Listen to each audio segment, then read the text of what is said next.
Praise to the lord. ఈరోజు దేవుడు మనకిచ్చినటువంటి వాగ్దానం ఏంటంటే, ప్రకటన గ్రంథము 2వ అధ్యాయము 23వ వచనం. ప్రతి వానికి వాని వాని క్రియల చొప్పున ప్రతిఫలము ఇచ్చేదను. ఆమేన్. మనం ఏదైతే విత్తుతామో అదే కోస్తాము. ఏదైతే నాటుతామో దాని ప్రతిఫలాన్నే మనము అనుభవిస్తాం. మనము మంచిని నాటి చెడును కోయలేం. చెడును నాటి మంచిని కోయలేం. అంటే మన జీవితంలో మనము ఎప్పుడు కోపాన్నే ప్రదర్శిస్తూ ఉంటే అదే కోపము మన మీదకి వస్తుంది. అన్యాయము చేస్తూ జీవిస్తూ ఉంటే ఒకరోజు మన మీదకి అదే అన్యాయం వస్తుంది. నమ్మించి మోసము చేస్తూ నమ్మక ద్రోహము చేస్తూ జీవిస్తూ ఉంటే అదే నమ్మక ద్రోహము, అదే నమ్మించబడి మోసపోయే పరిస్థితి మనము కూడా అనుభవించాల్సి ఉంటుంది. అట్లాగే మనము ప్రేమను చూపిస్తే మనకి ప్రేమే దక్కుతుంది. మనకి మంచి స్నేహము చూపిస్తే అదే స్నేహము మనకి దక్కుతుంది. అయితే దేవుడు అంటూ ఉన్నాడు, నువ్వు ఏదైనా చెయ్యి, ఏ క్రియ అయినా చెయ్యి, ఏ పనైనా చెయ్యి, అయితే నువ్వు చేసే ప్రతి పనికి, నువ్వు చేసే ప్రతి క్రియకి నేను నీకు ప్రతిఫలము ఇస్తాను. అంటే నువ్వు చెడు చేస్తే అదే ప్రతిఫలము నీ మీదకి వస్తుంది. నువ్వు మంచి చేస్తే అది ప్రతిఫలము నీ మీదకి వస్తుంది. లోకంలో ఉన్నవాళ్ళు నువ్వు చేసే మంచిని గుర్తించలేకపోవచ్చు, కానీ దేవుడు గుర్తిస్తాడు. అట్లాగే నువ్వు చేసే చెడుని నువ్వు చేసే చెడుని అందరూ గుర్తించలేకపోవచ్చు, కానీ దేవుడు గుర్తిస్తాడు.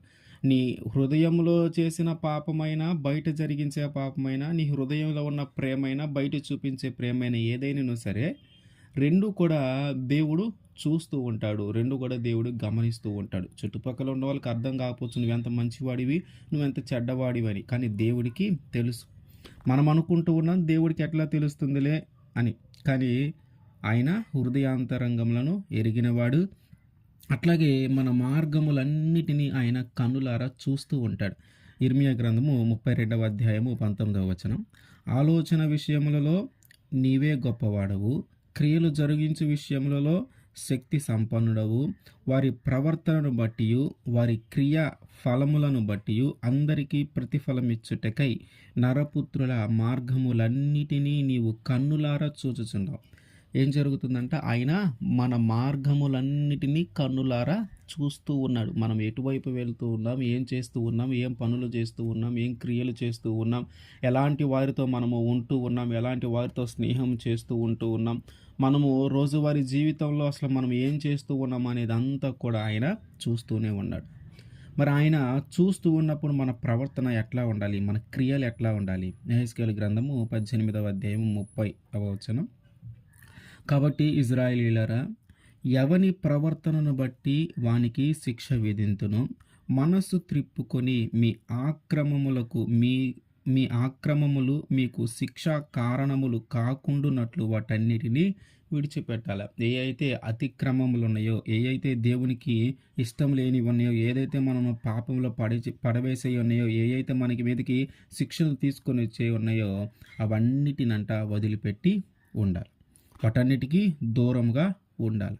ఇవి అంటే మన యొక్క అతిక్రమములు మన మీదకి శిక్షను తీసుకొని వస్తూ ఉన్నాయి. మన యొక్క పాపము మన మీదకి శిక్షను తీసుకొని వస్తూ ఉంది. మన యొక్క దోషము మన మీదకి శిక్షను తీసుకొని వస్తూ ఉంది. మన యొక్క అన్యాయము మన మీదకి శిక్షను తీసుకొని వస్తూ ఉంది. మన యొక్క మోసము మన మీదకి శిక్షను తీసుకొని వస్తూ ఉంది.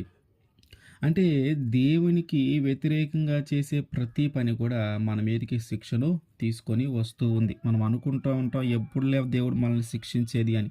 అది చెప్పలేం. రెండు రకాల శిక్షలను మనం అనుభవించాల్సి వస్తుంది ఒక్కొక్కసారి భూమి మీద, అట్లాగే మనము చనిపోయిన తర్వాత దేవుని తీర్పు ఎదుట. 2వ కొరింథీ 5వ అధ్యాయము 10వ వచనం. ఎందుకనగా తాను జరిగించిన క్రియలు చొప్పున అవి మంచివైననో సరే, చెడ్డవైననో సరే, దేహముతో జరిగించిన వాటి ఫలమును ప్రతివాడును పొందునట్లు మనమందరము క్రీస్తు న్యాయపీఠము ఎదుట ప్రత్యక్షము కావలయును. ఎక్కడ ప్రత్యక్షం కావాలంట? దేవుని యొక్క న్యాయపీఠము ఎదుట. ఆ న్యాయపీఠము ఎదుట నువ్వు ప్రత్యక్షమైనప్పుడు, నువ్వు జన్మించిన దగ్గర నుంచి నువ్వు మరణించే వరకు నువ్వు ఎట్లాంటి జీవితం జీవించావో దానిని బట్టి నీకు ఒక తీర్పును తీర్చి అటు పరలోకమా ఇటు నరకమా అనేది నిర్ణయిస్తాడు. అంటే మన పాపములకు సంబంధించిన శిక్ష మనం కొన్నిసార్లు భూమి మీద అనుభవించాలి, కొన్నిసార్లు నరకం నరకంలో కూడా అనుభవించాల్సి వస్తుంది. కొంతమంది జీవితంలో కింద బాగానే ఉంటాం, కానీ కానీ దేవుడి దగ్గరికి వెళ్ళిన తర్వాత మాత్రం భయంకరమైన శిక్షలు అనుభవించాల్సిన పరిస్థితి ఉంటుంది. అందుకని ఆయన ఏమంటూ ఉన్నాడంటే, నువ్వు ఏ పనైనా చేయి, నువ్వు ఏ క్రియ అయినా చేయి, కానీ నువ్వు చేసే ప్రతి పనికి కూడా ఒక శిక్ష ఉంది, నువ్వు చేసే ప్రతి పనికి కూడా ప్రతిఫలం ఉందని ఆశించి చెయ్యి. అంటే నువ్వు మంచి చేయి, చెడు చేయి, ఏదైనా చేయి, కానీ దానికి సంబంధించిన ప్రతిఫలం నీ మీదకి వస్తుంది, అది గుర్తుపెట్టుకో.